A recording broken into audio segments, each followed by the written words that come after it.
What's up, South County staff? It's good to see all of you, and I hope this video finds all of you doing well.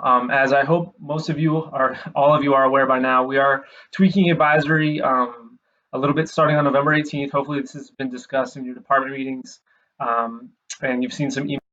And we hope that this is teachers and that it will make advisory more meaningful for both you and your students. So I just want to quickly walk and remind those who were a part of South County last year and some of our new teachers on how to request students um, through our Google Sheet that we use, and then also as your role as an advisory teacher, some examples of what you can do during your advisory class to make sure that your students are going in the right direction. So first and foremost, we pinned the Google request sheet in two different locations.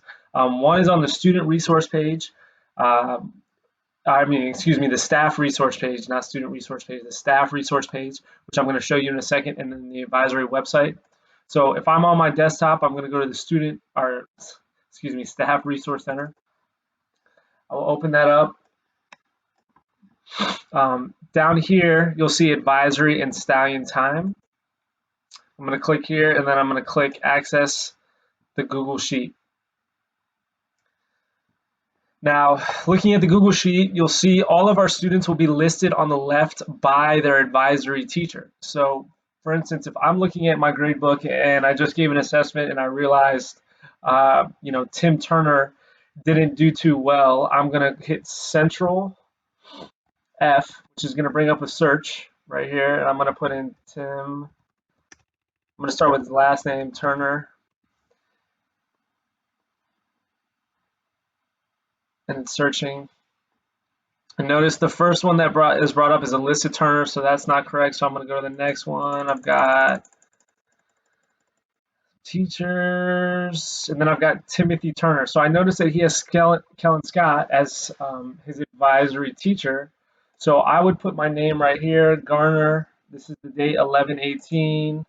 We're going to meet on Google Meets, and he owes me a quiz. So this is how you request students. You just hit Central F, you go to the student, and you request them. This is the same process if a student reaches out to you via email.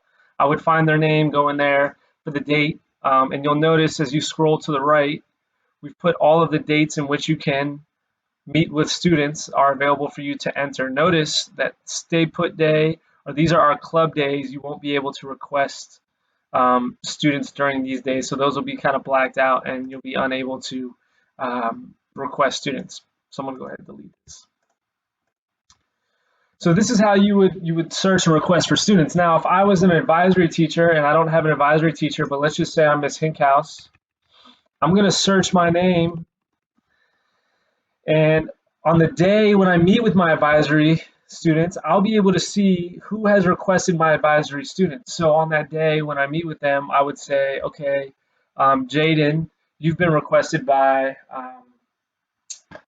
Miss Saley, so you'll be going to her Blackboard Collaborate, and hopefully that teacher has prepared that student for the avenue in which they will receive the student. So at 10:20, Jaden would go to Miss Saley, and so on. If a student has not been requested on your advisory list, they can log off and prepare for sixth period.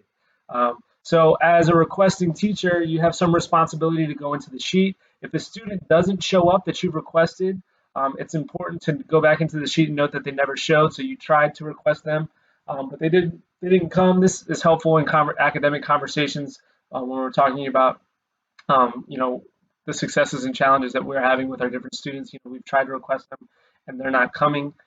So it'll be, that's a helpful piece. So again, you just need to put in, if you want to request a student that's not in your advisory class, again, one of your, your 5 periods that you teach, you would come in here, find their name, fill out the doc, and their advisory teacher will tell them on that day, hey, you've been requested by Miss Saley, you've been requested by Mr. Garner. You can do this via a private chat. If you develop a good class climate, you could just tell them verbally over the class. We leave that up to the discretion of the advisory teacher. Again, if you don't want any of the other students to know where your student has been requested, you could use the private chat. So this will be a really, really helpful tool. So again, it's located in 2 locations, just to show you again.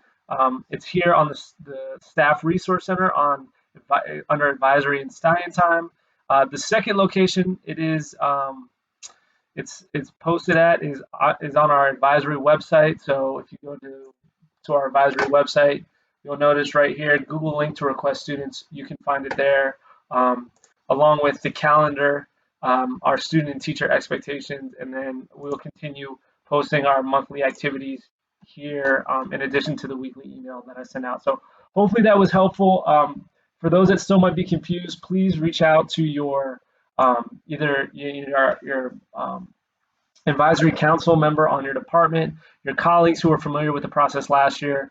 We had really great feedback. We felt like it was a really effective tool for both students and teachers. So we're excited to start those procedures again. This will happen on November 18th, on that Wednesday. So thank you for all that you do to support our students, and we appreciate your flexibility as things are changing, and we are continuing to try to best meet your needs as teachers and our students.